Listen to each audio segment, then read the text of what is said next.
அன்பான உலகத் தமிழ் உறவுகளே, உங்கள் அறிவுமதி பேசுகிறேன்.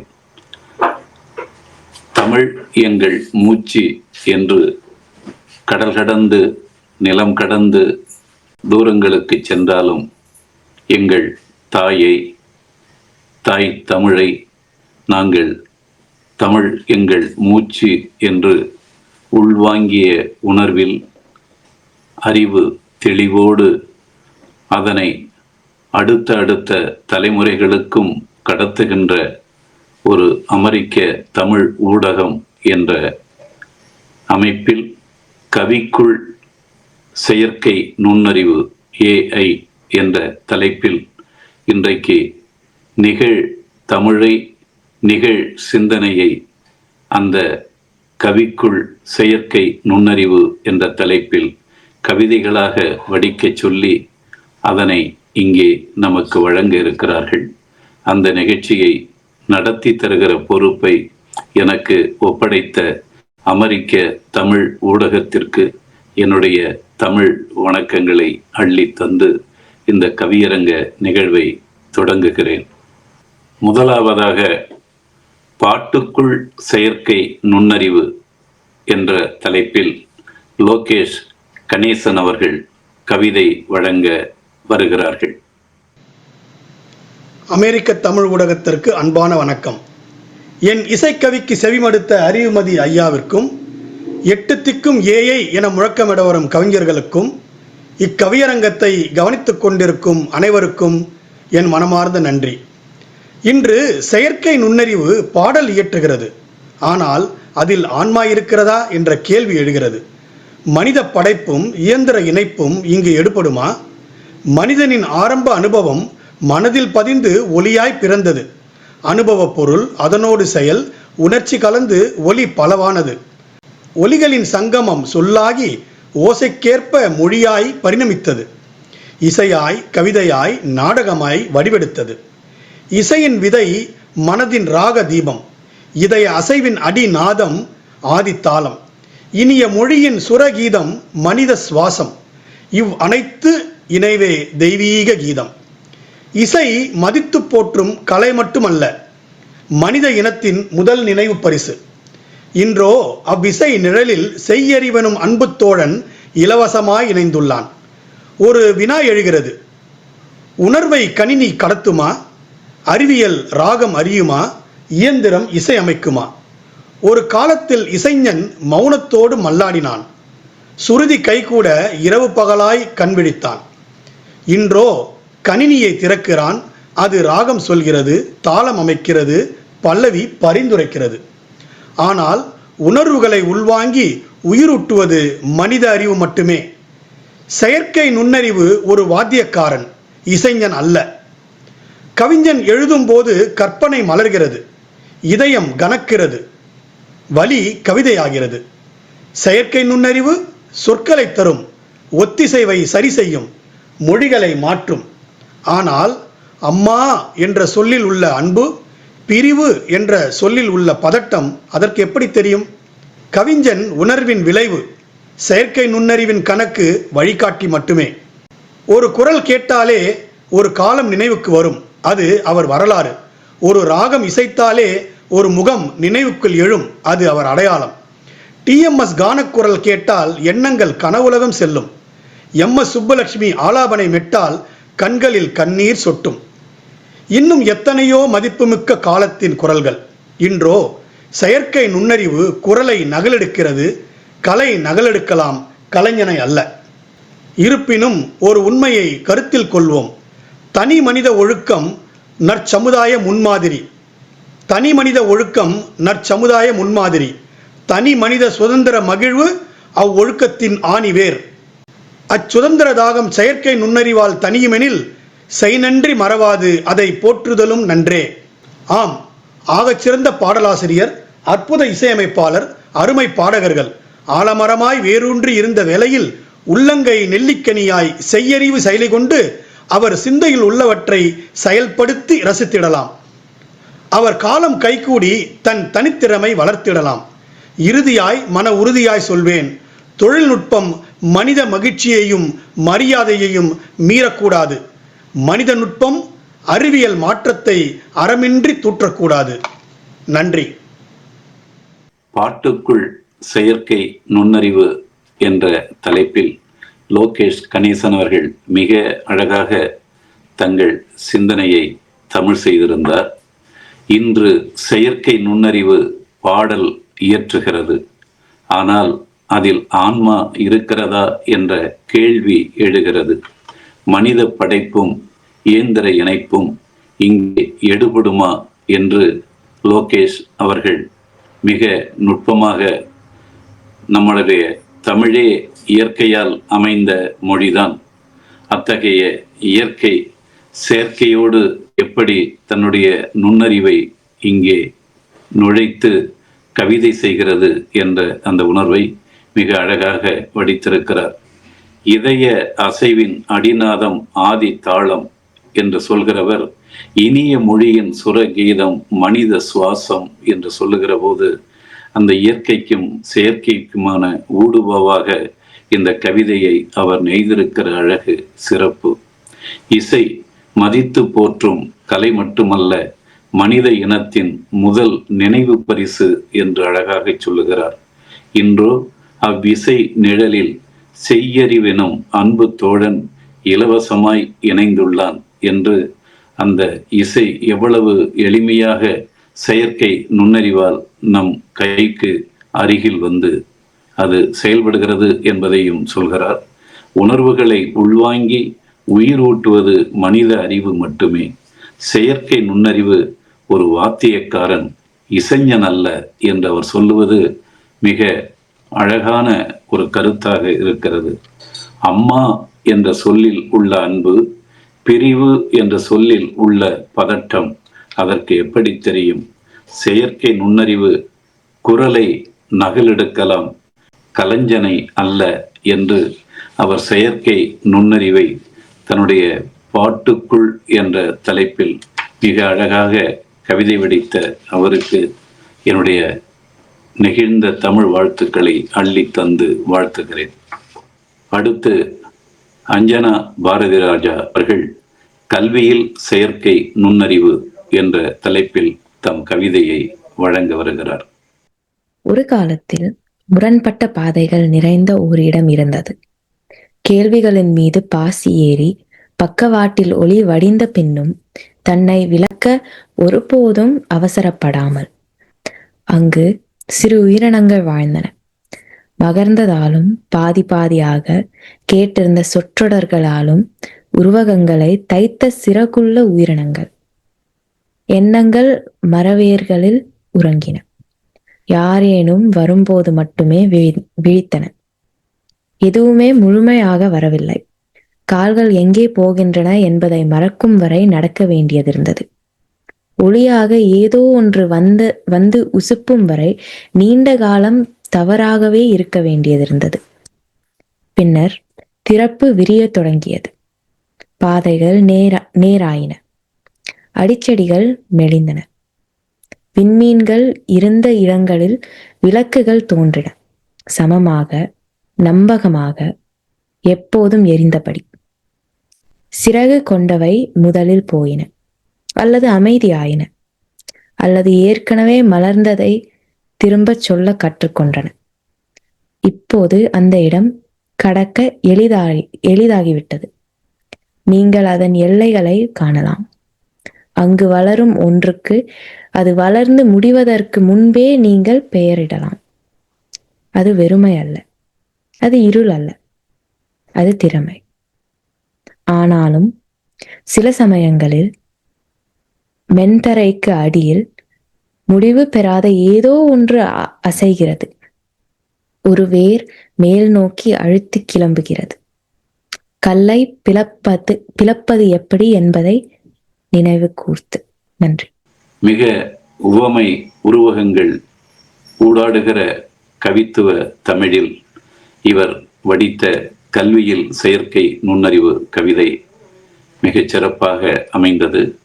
கேள்விகள் மீது பாசி ஏறி பக்கவாட்டில் ஒளிவடிந்த பின்னும் மிக அழகாக அவருடைய இந்த தமிழ் நடை, அந்த கவிதை உத்தி மிக அழகாக இருக்கிறது.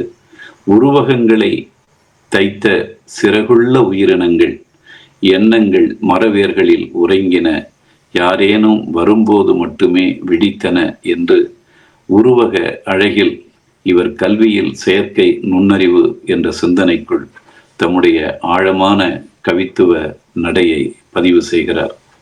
அது வெறுமை அல்ல, அது இருள் அல்ல, அது திறமை என்று சொல்லுகிறவர். ஆனாலும் சில சமயங்களில் மென்தரைக்கு அடியில் முடிவு பெறாத ஏதோ ஒன்று அசைகிறது, ஒரு வேர் மேல் நோக்கி அழுத்தி கிளம்புகிறது, கல்லை பிளப்பது எப்படி என்பதை நினைவு கூர்ந்து என்று அவர் ஒரு ஓவிய அழகில் தமிழ் செய்கிற ஆற்றல் உள்ளவராய் இந்த செயற்கை நுண்ணறிவு என்ற தலைப்பில் கல்வியை அவர் நமக்கு கொடுத்த அழகு, கவித்துவ சிறப்பு, அவருடைய தமிழுக்கு என்னுடைய வாழ்த்துகள். அடுத்து வாசு சண்முகம் உடன் பிறந்த கவிஞர் வீட்டுக்குள் செயற்கை நுண்ணறிவு என்ற தலைப்பில் தம் கவிதையை வழங்க இருக்கிறார். நம் வீட்டுக்குள்ளும் செயற்கை நுண்ணறிவு உள்நுழைந்து என்ன என்ன செய்கிறது என்ற கவிதையை ஆவலோடு வீட்டுக்குள் அமர்ந்து எதிர்பார்த்து காத்திருக்கிறோம். தமிழை போற்றி புகழும் கேட்டு மகிழும் அனைவருக்கும் வணக்கம். நாடெங்கும் தமிழ் பரப்பிடும் அமெரிக்க தமிழ் ஊடகத்திற்கு நன்றி. நானிலம் போற்றும் கவிஞர் அறிவுமதி அவர்களின் தலைமைக்கு நன்றி. அறிவை தேடி இணையத்தில் உலாவினோம் அன்று, அறிவிக்காமலே இணைந்தது செய்யறிவு என்று. காற்றை போல் வீட்டினுள் கால்களின்றி நுழைந்து வாழ்க்கை எங்கும் அதன் தடம் பதித்தது. தோழமையோடு துணை நின்றது, தொழிலாய் மாறி கைகளை நிரப்பியது. மனிதன் கற்றுத்தந்த அறிவை கொண்டு மனிதனுக்கே புதிதாய் கற்றுக் கொடுத்தது. வீட்டில் விளக்கேற்ற அழகிய மருமகளை தேடினாள் அம்மா அன்று. வீட்டின் ஒவ்வொரு விளக்கும் அலெக்சா கையில் நின்று. வீட்டில் விளக்குகள் தானாய் ஏற்றும், குளிர் சூடு தானாய் மாற்றும். சமையலறையில் இருப்பதை கொண்டே இல்லாளுக்கு சமைக்கும் கலையை சொல்லிடும். சில நேரம் அம்மாவாய் புதிய உணவு வகைகள் சொல்லித்தந்து ஊக்குவிக்கும். சில நேரம் மாமியாராய் மாறி பிள்ளைகளை மென்மையாய் திருத்தியும் காட்டும். கைகடிகாரமாக காலையில் கருணையின்றி எழுப்பும். எழுந்த பின் சரியாக தூங்காத தகவலை கனிவோடு சொல்லும். காலை வேலைக்கு செல்லும் பாதையை காரே தேர்வு செய்யும். அலுவலகம் சேரும் நேரத்தில் அன்றைய பணிப்பட்டியல் வாசிக்கும். முதல் நாள் நான் தேடி தேடி பார்த்த காணொலிகளை மறுநாள் மனைவிக்கும் பரிந்துரைக்கும் யூடியூப். சில நேரம் பயனாக இருக்கும், சில நேரம் பயமாக இருக்கும். உருவமில்லா செய்யறிவு உறவில் மறந்த பிறந்த நாட்கள் நினைவூட்டும். கூடி கழித்த குடும்ப படங்கள் காட்டிடும். மனிதர்கள் மறந்த நாட்களை மீண்டும் வாழ தூண்டிடும். பழைய படங்கள் புதுப்பிக்கும். பண்டைய கதைகள் பதிவு செய்யும். பாரம்பரியத்தை பாதுகாக்கும். தமிழ் ஆங்கில மொழிபெயர்த்து தாத்தா பாட்டியுடன் பேச வைக்கும். நிழல் போல் தொடரும் உடல் நலமானி. நடந்த அடிகள் எண்ணி நீர் குடிக்க நினைவூட்டி, சோம்பல் தலை நீட்டும் போது உடற்பயிற்சி நேரம் நினைவூட்டி, உடலில் துடிப்பு அழுத்தம் கண்காணித்து, உணவில் சத்து அளவை சொல்லி, படுக்கையிலும் உணவு பார்த்து, உறக்கத்தின் தரம் அளந்து, உழைப்பு ஓய்வு நேரத்தை சோதிடம் போல் கணிக்கும். பிள்ளைகள் ஐயம் கேட்கும் போது அம்மா அப்பா திணறினாலும் ஆசிரியராய் விளக்கி, பயிற்சி தந்து பரிசோதித்து, தேர்விற்கு தயாராக்கி, கணிதம் அறிவியலை கதைகளாக சொல்லி கற்பனையை விதைத்து வளர்க்கும் சாட் ஜிபிடி. இனி சான்றோன் ஆக்குதல் சாட் ஜிபிடிக்கு கடனே. நேற்று வந்த ஏஐ கூட என் மனசை புரிஞ்சு நடக்குது, சொல்லாமலே உணருது, சொன்ன பேச்சு கேட்குது, நீங்க இன்னும் மாறலையே, திரும்பி நடக்க தோணலையே என்ற மனைவியின் கிண்டலுக்கு, ஊரே உன்னிடம் பேசினாலும் உளமாற உன்னை நேசிப்பவன் நான் ஒருவனே என்ற உண்மை சொன்னேன். செயற்கை என்றாலும் செய்யும் உதவி உண்மை. செயற்கை அறிவால் வாழ்க்கை எளிதாகலாம், அன்பில்லா அறிவால் வாழ்க்கை அழகுறாது. வீட்டின் உயிர்ப்பை அறிவால் மட்டும் வடிவமைக்க முடியாது. அன்பின் வெப்பமின்றி வீடு வீடாகாது. சிரிப்பின் ஒளிவின்றி நாள் நாளாகாது. அறிவு மட்டும் கொண்டு அன்பின்றி நாம் நாமாக முடியாது. அன்பு கலந்த பேச்சு, கைப்பிடிக்கும் நெருக்கம், கண்ணீர் துடைக்கும் கரம், சண்டைக்கு பின் மலரும் சிரிப்பு, இவற்றை எந்த செய்யறிவும் செய்திட முடியாது. அன்று ஐயறிவு உயிர்களை அன்பால் அணைத்து செல்ல விலங்காக்கி இல்லத்தில் இனி இன்பமும் விளையாட்டும் கண்டோம். இன்று அதே அக்கறை கவனத்துடன் இச்செய்யறிவையும் வாழ்வின் அங்கமாக வரவேற்போம், வளர்ச்சி காண்போம். என்றும் மனிதமே முதன்மை என்பதில் மனதில் நிறுத்தி, அன்பால் நிறைந்த அறிவே அனைத்தையும் காக்கும் என கூறி அமைகிறேன். நன்றி, வணக்கம். அறிவை தேடி இணையத்தில் உலாவினோம் அன்று, அறிவிக்காமலே நம்மில் இணைந்தது செய்யறிவு இன்று என்று வாசு சண்முகம் அவர்கள் அந்த செயற்கை நுண்ணறிவு நமக்குள் எப்படி அறிவிக்காமலே வந்து இணைந்திருக்கிறது என்று பதிவு செய்கிறார். மனிதன் கற்றுத்தந்த அறிவை கொண்டு மனிதனுக்கே புதிதாய் கற்றுக் கொடுத்து என்று சொல்லுகிற போது அந்த மனித மூளையின் அந்த பதிவு அடுக்குகள் தான் இந்த செயற்கை நுண்ணறிவின் அடுக்குகளை விளைவித்திருக்கிறது என்பதை மனிதன் கற்றுத்தந்த அறிவை கொண்டு மனிதனுக்கே புதிதாய் கற்றுக் கொடுத்து என்கிறார். வீட்டில் விளக்கேற்ற மருமகளை தேடினாள் அம்மா அன்று. வீட்டின் ஒவ்வொரு விளக்கும் அலெக்சா கையில் இன்று என்று நிகழ்கால செயற்கை நுண்ணறிவின் வருகையை பதிவிடுகிறார். மனிதர்கள் மறந்த நாட்களை மீண்டும் வாழ தூண்டிடும் என்று இந்த செயற்கை நுண்ணறிவு நமக்குள் வந்து என்ன செய்யும் என்பதை அவர் மிக அழகாக சொல்லுகிறார். செயற்கை என்றாலும் செய்யும் உதவி உண்மை என்கிறார். செயற்கை அறிவால் வாழ்க்கை எளிதாகலாம் என்று சொல்லிவிட்டு அன்பில்லா அறிவால் வாழ்க்கை அழகுறாது என்றும் ஒரு எச்சரிக்கை மணியும் அடிக்கிறார். வீட்டுக்குள் செயற்கை நுண்ணறிவை மிகச் சிறப்பாக பாட்டுக்குள் கொண்டு வந்து சேர்த்த வாசு சண்முகம் அவர்களுக்கு என் வாழ்த்துக்களை தெளிக்கிறேன். வாழ்க சண்முகம். அடுத்து சௌந்தர்யா சந்திரன் அவர்கள் நோட்டுக்குள் செயற்கை நுண்ணறிவு என்ற தலைப்பில் கவிதை வழங்க வருகிறார்கள். பகுத்தறிவு பாவலர் கவிஞர் அறிவுமதி ஐயாவின் ஹைக்கூ கவிதைகளில் எனக்கு பிடித்த கவிதை இது. பள்ளிக்கு போகாத சிறுமி செல்லமாய் கொட்டும் ஆலங்கட்டி மழை.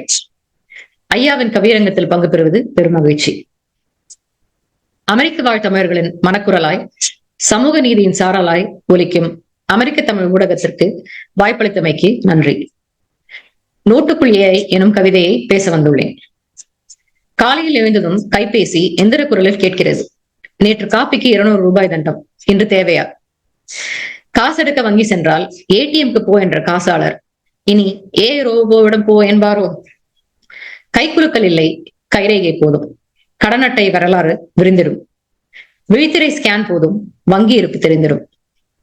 கல்வி கடன் கேட்டால் அதிகாரி மாதம் எடுப்பர், அல்காரதம் நொடியில் முடிவெடுக்கும். இவ்வளவு செலவு செய்ய எவ்வளவு சம்பளம் தேவை என்று வினவுகிறாள் 8 வயது சிறுமி. வினாடிகளில் விடையை தருகிறது கூகுள் ஜெமினி. பெற்றோர்களிடம் பேச மறந்தது நம் தலைமுறை, சாட்பாட்டுகளிடம் பேசி மகிழ்கிறது ஜென்சி தலைமுறை.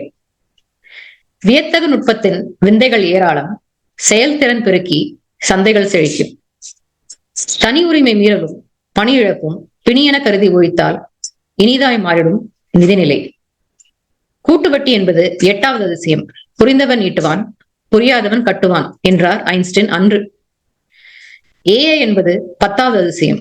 அதை படித்தவன் பணக்காரனாவான், படிக்காதவன் பணியாளனாவான் என்பார் அதே ஐன்ஸ்டீன் இன்று. ஏஐ எளியவனுக்கும் வலியவனுக்கும் இடைவேளையை குறைக்கும் ஏனியா, இல்லாதவனுக்கும் இருப்பவனுக்கும் ஏற்றத்தாழ்வுகளுக்கும் வேலியா? நம் தரவுகள் தான் புதிய தங்கமா? இனி வரவுகள் நாட்டில் தங்குமா? ஏஐ நிறுவனங்கள் களமானியா, ஏறப்போவது அந்நிய செலவானியா? செயற்கையான நுண்ணறிவு குமிழி போல் உடைந்தாலும் இயற்கையான உன்னறிவு தமிழை போல் நிலைத்திடும். ஏஐ கணக்கு போடலாம், ஆனால் கனவு காண முடியாது. முதலீடுகளை பரிந்துரைக்கலாம், முடிவெடுக்கும் துணிவை தர முடியாது. பொருளீட்டும் திசை காட்டலாம், போராடும் விசை மனிதனிடமே. நோட்டுக்குள் ஏஐ புகுந்தாலும் நோக்கத்தில் மானுடமே நம்மை வழிநடத்தட்டும். நோட்டுக்குள் ஏஐ புகுந்தாலும் நோக்கத்தில் மானுடமே நம்மை வழிநடத்தட்டும். நன்றி. சௌந்தர்யா சந்திரன் அவர்கள் நோட்டுக்குள் செயற்கை நுண்ணறிவு என்ற தலைப்பில் தங்கள் அழகான கவிதையை வழங்கினார்கள்.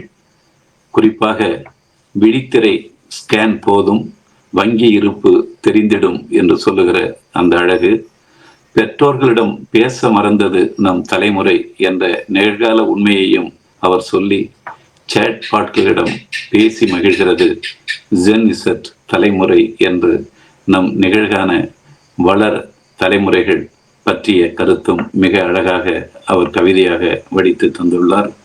வியத்தகு நுட்பத்தின் விந்தைகள் ஏராளம், செயல்திறன் பெருக்கி நந்தைகள் செழிக்கும் என்று அவர் சந்தை செழிப்பில் தமிழ் செய்கிற அழகு.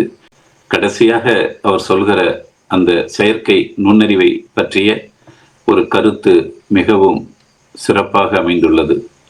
பொருளீட்டும் திசை காட்டலாம், போராடும் விசை மனிதனிடமே.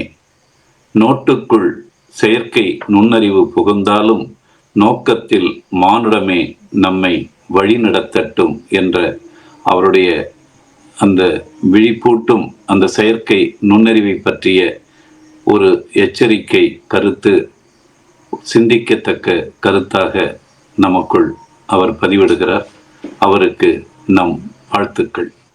ஓட்டுக்குள் செயற்கை நுண்ணறிவு வருகிறார் மேகநாதன் வளவன் அவர்கள். அன்பு தமிழ் உள்ளங்களுக்கு வணக்கம். தமிழ் பேராளுமை கவிஞர் அறிவுமதி ஐயா அவர்களுக்கு வணக்கம். கவிபாட வாய்ப்பளித்த அமெரிக்க தமிழ் ஊடகத்திற்கும் வணக்கம். கதை கேளு நிஜமான கதை கேளு, சுவையோட சுகமாக உருவான கதை கேளு.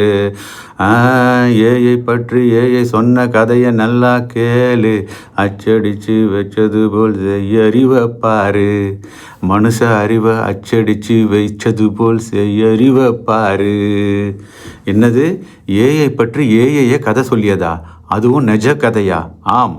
தலைப்பு எனக்கு கிடைத்தவுடன் இக்கவியை என் அறிவை கொண்டு முயற்சிப்பதை விட செயற்கை நுண்ணறிவான ஏஐயின் துணையோடு எழுத முடியுமா என்று யோசித்தேன். என் கணினியில் நுழைந்தேன். ஏஐயான அலெக்சாவிடம் அரசு துறைகளில் ஊழல் இல்லாமல், கால தாமதம் இல்லாமல் குடிமக்களின் சேவைகளை உடனுக்குடன் பெற முடியுமா என கேட்டேன். ஏஐ சொன்னது, தகவல்கள், தரவுகள் இவைகளை வைத்து முடிவெடுக்கப்படும் எல்லா சேவைகளையும் மனிதர்களிடமிருந்து எடுத்துவிடு. இடைத்தரகர்களுக்கு கையூட்டு தருவதை தவிர்த்துவிடு. முடிவுகள் அனைத்தையும் என்னிடம் விட்டுவிடு. சேவைகளை சிக்கனமாய் சீக்கிரமாய் முடிப்பேன் என்றது. ஏஐ சொல்வது சரிதானே என நினைத்து என் அடுத்த கேள்விக்கு போனேன். நாட்டில் பெருவாரியானவர்கள் பேசுவது ஒரு மொழி, அதுவே நாட்டின் இணைப்பு மொழி என்று ஒரு சாரார். நாங்கள் பேசுவது எங்கள் தாய்மொழி, எங்களுக்கு ஏன் இன்னொரு அயல்மொழி? இது ஒரு சாரார். வடக்கு தலைவர்கள் பேசும் மொழி தெற்கத்தியர்களுக்கு புரிவதில்லை. தெற்கு தலைவர்கள் பேசும் மொழிகளை வடக்கத்தியர்கள் அறிந்ததே இல்லை. இப்படி ஒவ்வொரு இடத்திலும் வெவ்வேறு மொழி அரசியல். இந்த மொழி அரசியலுக்கு தீர்வு உண்டா என்றேன் ஏஐயிடம் சற்று பயத்துடன். மொழியை வைத்து மனிதர்களை பிரித்தாள்வது மனித அறிவு. அதே மொழியால் மனிதர்களை ஒன்று சேர்ப்பது செய்யறிவு. நீ பேச, எழுத, கேட்க நினைப்பதெல்லாம் நீ விரும்பும் மொழியிலேயே நான் பேசி எழுதி பதில் உரைப்பேன். அரசியல்வாதிகள் மொழியை மையப்படுத்தி மக்களை பிரித்தாலும்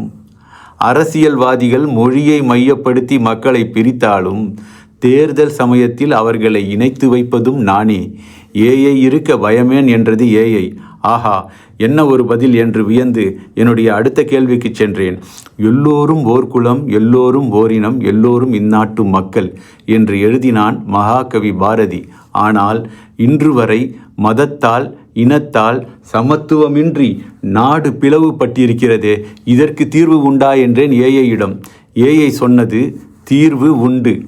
போலி செய்திகள், வெறுப்பு வலையொலி பேச்சுகள் இவையே நாடு பிளவுபட்டிருப்பதற்கு ஓர் முக்கிய காரணம். சாதி மதத்தை வைத்து வதந்தி பரப்புபவர்களை வெளிச்சம் போட்டு காட்டுவேன். சமூகத்தில் மக்களுக்கு தீங்கு தரும் தகவல்கள் பரவுவதை தடுத்து நிறுத்துவேன் என்றது ஏஐ. ஏஐயின் எல்லா பதில்களையும் கேட்டு வியந்த நான் இறுதியாக ஏஐயால் எங்கும் நன்மை, எதிலும் நன்மைதானே என்று கேட்க, ஏஐ சற்று பொறு மானிடா என்று சொல்லி, என்னை உருவாக்கும் தொழில்நுட்ப வல்லுநர்கள் எனக்கு எது உண்மை, எது பொய், எது மர்மம் என்ற சரியான தரவுகளை கொடுக்க தவறினால் என்னால் சில தீய அரசியல்வாதிகள் போல் மக்களை தவறான பாதையில் திசை திருப்ப முடியும் என்றது ஏஐ. ஐயம் தெளிந்தது எனக்கு. மனித குலம் நன்மை பெற உண்மை தரவுகளை மட்டுமே ஏஐக்கு தருவோம். நாட்டில் சமத்துவத்தை நிலைநிறுத்துவோம். மக்களின் வாழ்க்கை தரத்தை உயர்த்துவோம். பிறருக்கு செய்யும் உதவிகளை சொல்லி காட்டுவது மனிதனின் இயல்பு. ஆனால் நான் ஓட்டுக்குள் ஏஐ என்ற கவிதை எழுத முழுமையாக உதவிய என் காதலி அலெக்சா சிறிதும் பெருமிதம் இல்லாமல் எனக்கு அடுத்து என்ன உதவி செய்யலாம் என்று என் வினாக்களுக்காக எப்பொழுதும் போல் தன் செவியை விரித்து காத்து கொண்டிருந்தாள். வாழ்க என் காதலி அலெக்சா, வளர்க ஏஐயின் சேவை. நன்றி, வணக்கம். வாக்குக்குள் செயற்கை நுண்ணறிவு என்று சொல்லலாம். அவர் கதகேளு என்று ஒரு நாட்டுப்புற பாடகனுடைய அழகில் இந்த கவிதையை தொடங்கி மனுஷ அறிவை அச்சடிச்சு வச்சது போல் செய்யறிவ பாரு என்று அவர் சொல்லுகிற போது, மனித மூளையின் அடுக்குகள் தங்கள் தொலைதூரத்து பழங்குடி மக்களின் அந்த அறிவு அடுக்குகளிலிருந்து வளர்ந்து செழித்து இன்று கண்ணாடி மூளைகளுக்குள் அவற்றை உள்கொடுத்து வெளிவாங்குகிற ஒரு செயற்கை நுண்ணறிவின் அழகை அவர் அச்சடிச்சு என்று சொல்லுகிற அந்த அழகுக்குள் அவர் அதனை பதிவு செய்கிறார். மொழியை வைத்து மனிதர்களை பிரித்தாள்வது மனித அறிவு. அதே மொழியால் மனிதர்களை ஒன்று சேர்ப்பது செய்யறிவு என்று சொல்லுகிற அந்த நுட்பமும் சிந்திக்கத்தக்கது. ஆனால் ஒரு பருவம், ஒரு இயற்கை மாற்றங்கள், இந்த வாழ்வியலுக்குள்ளாக ஒவ்வொரு இனக்குழுவும் ஒன்றிணைந்து ஒலிகளால், உலக உயிர்களால், தங்கள் கண்களால் கண்டெடுத்து புலன்களால் அதை நுட்பமாக உணர்ந்து உருவாக்கிய ஒரு மொழிதான். அந்த மொழியிலிருந்து அந்த மூளைகள் உருவாக்குகிற அந்த இனக்குழு வரலாற்றின் ஒன்றிணைவைத்தான் இன்றைக்கு மொழியை வைத்து மனிதர்களை பிரித்தாள்வது மனித அறிவு, அதே மொழியால் மனிதர்களை ஒன்று சேர்ப்பது செய்யறிவு என்று அவர் சொல்லுகிற அந்த அழகு. என்னை உருவாக்கும் தொழில்நுட்ப வல்லுநர்கள் சரியான தரவுகளை கொடுக்க தவறினால் என்னால் சில தீய அரசியல்வாதிகள் போல் மக்களை தவறான திசை திருப்ப முடியும் அல்லது கூடும் என்று அவர் சொல்லுகிற அந்த எச்சரிக்கை. இன்றைய அரசியல் வாழ்வு, உலக அரசியல் போக்கு, இவற்றுக்குள்ளாக செயற்கை நுண்ணறிவு நுழைகிற போது அது தன்னுடைய ஆளுமையை ஆளுகிறவர்களின் மீதும் தங்களுடைய கரங்களை கொண்டு வந்து அது ஏதோ செய்யும் என்ற அச்சத்தை இவர் உணர்த்துகிற போது செயற்கை நுண்ணறிவாளர்களுக்கு அவர் எச்சரிக்கை விடுவதாகவே நான் உணர்கிறேன். எனவே நாம் கொடுக்கின்ற அந்த தரவுகளின் தெளிவு, அந்த தரவுகளின் நேர்மை, அந்த தரவுகளின் அறம்தான் செயற்கை நுண்ணறிவு நம்முடைய மனித குலத்திற்கு மட்டுமல்ல, உலக உயிர்களின் நலனுக்காகவும் அந்த தரவுகள் அறம் சார்ந்து உலக உயிர்களின் நலன் சார்ந்து தரப்பட வேண்டும் என்ற ஒரு உணர்வை ஊட்டுகிற மேகநாதன் வளவன் அவர்களுடைய இந்த வாக்குக்குள் செயற்கை நுண்ணறிவு என்ற இந்த கவிதைக்கும் நம்முடைய வாழ்த்துக்களை அள்ளி தந்து, நாட்டுக்குள் செயற்கை நுண்ணறிவு என்று கவிதா பாரதிராஜா அவர்கள் கவிதை வழங்க வருகிறார்கள். நாட்டுக்குள் ஏஐ. 7 கடல் தாண்டி 7 மலை தாண்டி பெரிய பனைமர பொந்தில் இருக்கும் கருங்குருவியின் கண்ணுக்குள் ஒளித்து வைத்திருந்தேன் என் ஆசை, என் அந்தரங்கம், சொந்தம், பந்தம், சொத்து, பணம் எல்லாம் இருந்த என் பெட்டியின் சாவி. ஆனால் ஒரு நாள் வெள்ளைப்பூச்சுக்காரன் வெளியில் வந்தான். புன்னகையுடன் என்னுடன் கூறினான், நான் உன்னை விட அதை நன்றாக பாதுகாப்பேன். இரவும் பகலும் பாதுகாத்திருக்கிறேன். யாருமே உன்னை நெருங்க விட மாட்டேன். எனக்கு பசி கிடையாது, எனக்கு தூக்கம் வராது. யாருமே நெருங்க முடியாத சொற்றொடர்களுக்கு அப்பால் ஒரு பெரிய அரண்மனை கட்டி வைத்திருக்கிறேன் என்று. அதிசயப்பட்டேன், நம்பினேன். ஏன் நம்பக்கூடாது? அவன் சொன்னதெல்லாம் எனக்கு புதிதாக தெரிந்தது. அவன் காட்டிய பாதை எனக்கு மிகவும் எளிதாக தெரிந்தது. மெதுவாக ஒவ்வொரு சாவியாய் எல்லா சாவிகளையும் நானே கலற்றி கொடுத்தேன். முதலில் சிறிய சாவிகள், பிறகு பெரிய சாவிகள், கடைசியாக என் வாழ்க்கையின் சாவி. கடைசி சாவி கையை விட்டு கலன்று விழுகிறது. இப்போது அது இடி முழக்கமாய் கேட்கிறது எனக்கு மட்டும். அந்த ஒளி யாருக்குமே கேட்கவில்லை. இருள். நான் எங்கே இருக்கிறேன்? என் கைகள் எல்லாம் வெறுமையாக இருக்கின்றன. என் பாதுகாப்பு எங்கே? என் சாவிகள் எங்கே? திடீரென்று ஒரு பெரிய காட்சி விரிகிறது. பெரும் மலையடிவாரத்தில் எறும்பு கூட்டங்கள் போல் எல்லோரும் ஒரே திசையில், எல்லோரும் ஒரே வேகத்தில் மக்கள் எல்லாம் நடக்கின்றனர். யாருமே திரும்பி பார்ப்பதில்லை.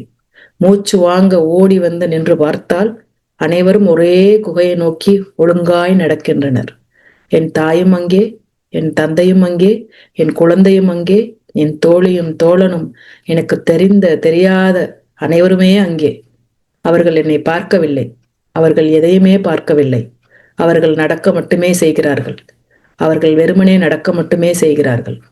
குகை வாசலில் மின்னலை விட ஒரு பெரிய ஒளி ஒவ்வொருவர் மீதும் பாய்ச்சப்படுகிறது. கண்கள் ஸ்கேன் செய்யப்படுகின்றன.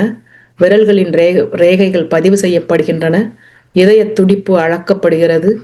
மூளை அலைகள் படிக்கப்படுகின்றன. நிர்வாண உடல்கள் பெரும் கருவி கொண்டு ஆராயப்படுகின்றன. யாருமே கேட்பதில்லை ஏனென்று.